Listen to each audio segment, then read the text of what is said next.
Welcome back to the channel. Today, I'm going to be answering a comment on one of my last videos about the China topic about how to frame the resolutions. The comment says, what are your thoughts on framing through Chinese self-interest slash should as what is most logical for them versus framing through interest of the world at large and China is evil, so we ought do what hurts them the most as a sort of preemptive impact turn to the neg. Um, I know that a lot of the members of my audience probably will think that this is a fairly simple question. I think the typical answer in PF is we should frame it through the interest of the world as a whole. But I actually think that the answer is a whole lot more complicated than that. And if we really reason through it, there are multiple possible answers to this question. So I want to divide my discussion of this into two broad parts. The first part is about the use of Chinese self-interest and the idea that China is evil. I don't think this is a very productive concept in debate. I think that the first thing that we need to do is decipher through the resolution what is the actor. So we know that it's not China per se, but the People's Republic of China, which is the official name of the country of China. When we're using a should statement with a country name, like Kenya should do this or the US should do that, we're typically referring to their government, right? We're referring to the country as a political and legal entity. Probably we're not referring to all of the people who make up that country, maybe just the people who are policy actors who actually have the ability to do the resolution as a policy, as a normal means, is what we usually say. And so we're instead referring to the Chinese state, which is governed by the CCP. Technically, the Chinese state, the PRC, includes a lot of different policy entities. For example, it includes the party of the Chinese Communist Party, the CCP. It also includes the state government, like logistical instruments, like the ministries and the state council. It includes provincial and local governments as well that are subject to central authority, state-owned enterprises or SOEs, which are very relevant to this topic. They're kind of arms of the central authority. The People's Liberation Army, or the PLA, the PRC citizens are instead subject to the state. They're not really policy actors themselves. So they're probably not included in the resolution as actors, but of course they might be included as people who might be affected by the resolution, probably will be affected in some way by the resolution. So when we say the PRC should, we're referring usually to the central government specifically, which will then delegate orders to the rest of it, like the arms, the branches, the SOEs, etc.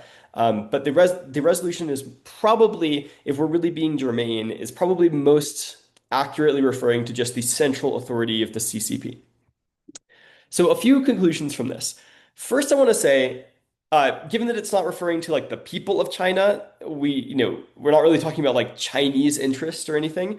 I also would say that like probably no set of people can be evil. I think this is just always an incorrect statement. I also think that evil is not very a useful concept. This is something that like I actually have some radical thoughts on. So if anyone has any questions about that, I would love to talk about it. But I also just think that like evil is a weird buzzword that lacks a lot of nuance and reinforces an us versus them mentality. It's much better and more nuanced to say something like some of the things that are pursued or likely will be pursued by the PRC run contrary to the interests of the rest of the world, or even people in China, or run contrary to some sort of universal moral obligation that we think is true. It's not very productive, in my opinion, to compare like categorically the overall morality of different governing entities. For instance, right, like you should probably open a history book and read all about the atrocities that have been committed by the US government, or really most governments in the world, both historically and in the modern day. So there's a lot of nuance. There are different actors that exist within government. They're not all homogenous. And the CCP as well, the central government of China, is not a homogenous entity as either. It has a number of different factions within it that have different heterogeneous interests that all sort of interact in different ways within the CCP's legislative and political system to produce different policy outcomes.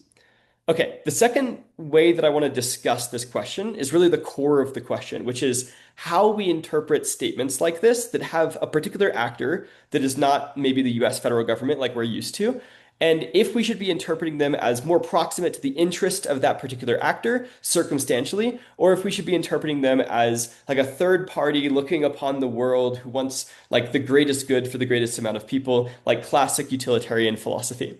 So there are a few ways that I want to answer this question. First of all is the norm in PF. The norm in PF is clearly to say we are looking at this from a third-party neutral perspective, normatively, to answer the question of what is best for the greatest amount of people or the greatest amount of sort of entities that deserve consideration in our reasoning. So it's not by default typical to analyze the proximate interests of the actor. And we can see this through all of the past resolutions that have happened, right? Most of the time when the resolution includes the actor of the US federal government, we're not specifically talking about the interests of the US or the interests of the US federal government. Oftentimes people make arguments like US hedge is bad, hegemony, the control of the rest of the world by the US might be bad, or make arguments that it might be actually a net good thing for the world to sacrifice some degree of utility in the US for the sake of an improvement on net and utility across the world as a whole. So just the norm in PF is clearly not by default to look at the proximate interests of the actor.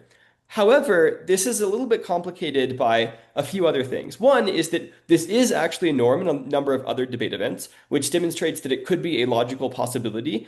So there is some controversy here that this is not like by default we only look from the normative perspective of a third party. For instance, there are actor cases in parliamentary debate events, also world schools, where you are required by the judging manual or the motions guide to look from the perspective of the interests of the actor at hand.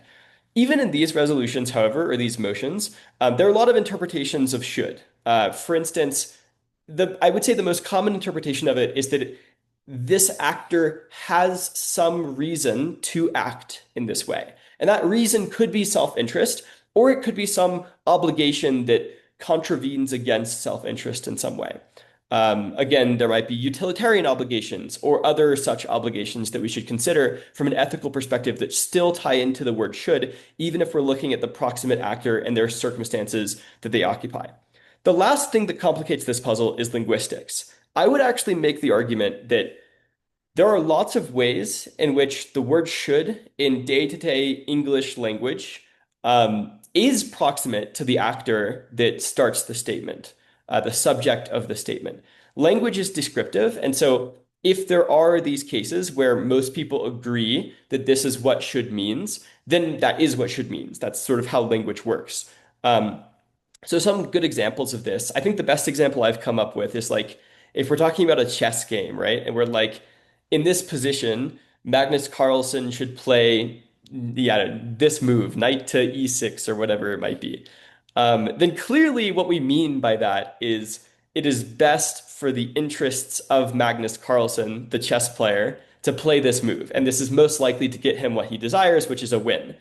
There are other such examples of this that complicate this picture even further. So, for example, the question like, should I sacrifice myself for my nation?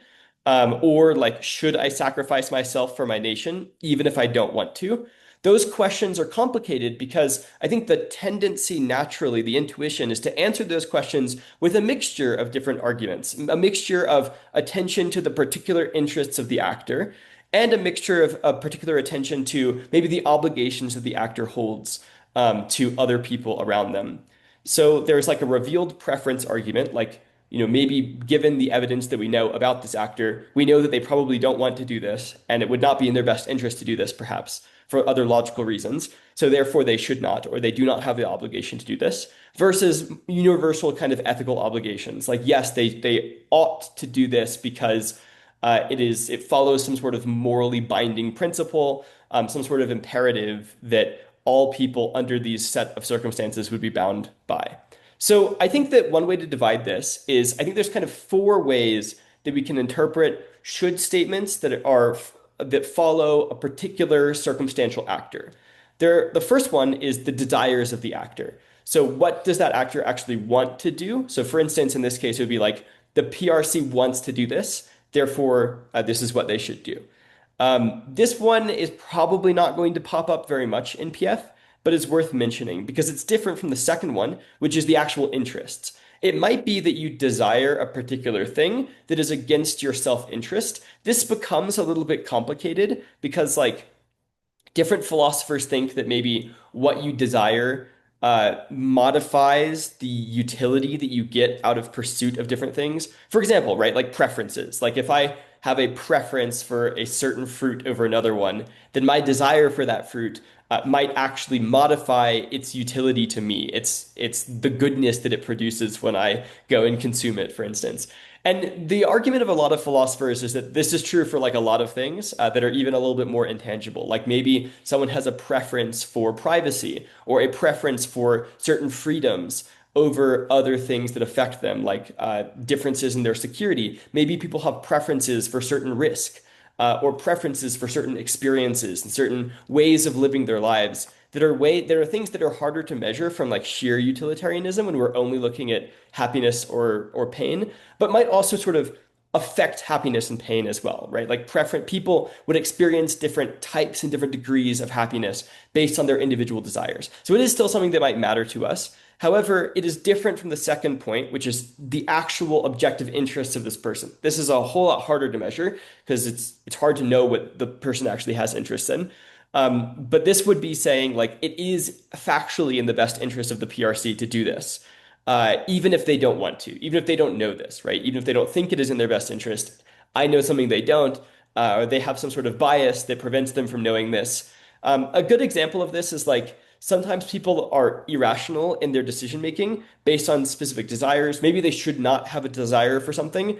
One example is like drug addiction, right? If someone is addicted to drugs, we would say that it is not in their interest to continue pursuing the drug in many cases, even though they might have an objective desire to continue pursuing that drug and get a lot of happiness from it. So that's one extra dimension. So we have so far, number one, sort of the subjective desires of the actor. Number two, the objective self-interest of the actor. Number three and four exist on kind of a different plane. Number three is the conditional obligations of the actor. And number four is the universal obligations that all actors in this situation must follow.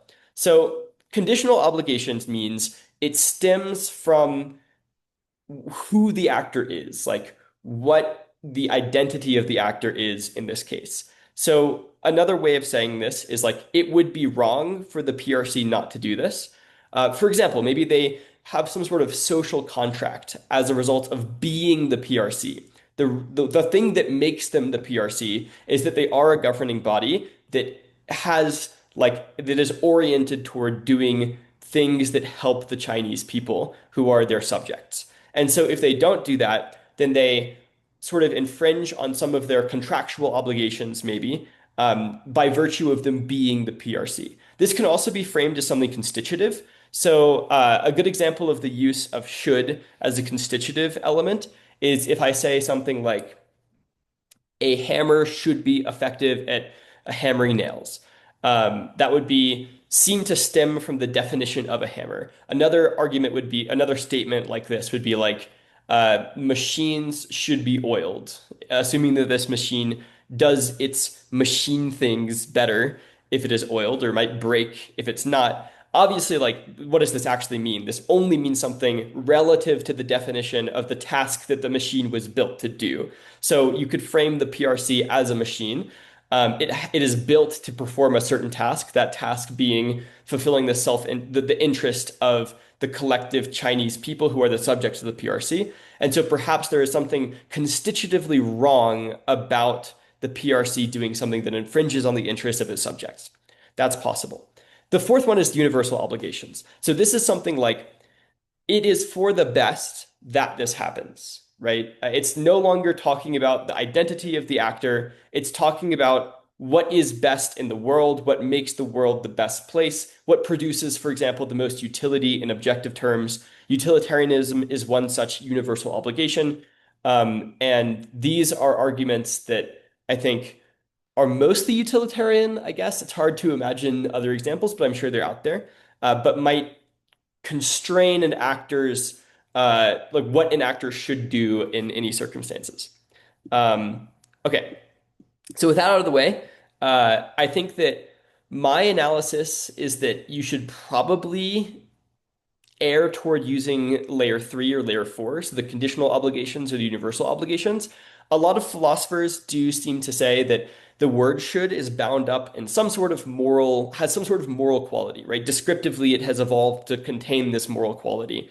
For example, I read some papers, I'll link these in the description, that said like should is about completing something. So, for example, resolving something that is incomplete, resolving something that has pain that would otherwise produce pain, resolving something that has inefficiency, resolving something that has immorality. But immorality is one central part of that. Another philosophy paper that I read said should is a moral concept. And when you say should, that you should do something, you are saying that it is the moral thing to do. And there's another one that is a very famous paper that was written a while ago from G.E.M. Anscombe in like 1958 that talks a lot about the words ought and the word should, using some history of other philosophy in the Western world. The central problem here is this like is ought gap, right? Like we might have desires, but there's a question further of if we ought to have those desires. And I think that the central problem that is produced by all of this is like, based on my research, clearly it is true that this resolution as a statement simultaneously means a lot of different things, and it means them all at once. They're all sort of equally valid interpretations of the resolution. One solution to this is like maybe we should focus on the author's intent, and that produces the context around the statement, which is necessary for communication. But it seems from like I did an interview with one of the people on the topic wording committee a while ago, for example, it seems like the author intent is very clearly for this statement to be up for interpretation by the debaters. So we kind of hit a wall with that path. Perhaps there's something else about the context that can help us with this, like the context of the statement, but I'm not so sure what that would be. Maybe it's something theoretical, like maybe it is better for us to interpret it this way or that way, for some theoretical reason, like maybe it is better for debate for us to interpret it as something that is proximate to the actor's obligations. But really, I think no matter what the conclusion is here, and partially because there is ambiguity in the conclusion, I think the best bet for you is to stick to conditional obligations, which can include things like the social contract or constitutive obligations that revolve around the actor's self-interest, while also making arguments about universal obligations, and then comparing those two together. Otherwise, I think that any arguments about moral obligations will probably tend to uplayer more subjective arguments about the desires of the actor, for example, or the specific interests of the actor in the absence of an obligation. You need some sort of way to frame the interests of the actor as something that they objectively should do. And that way you can compete with these definitions of should that also involve a moral dimension that seems to imply some sort of imperative or some sort of obligation as well.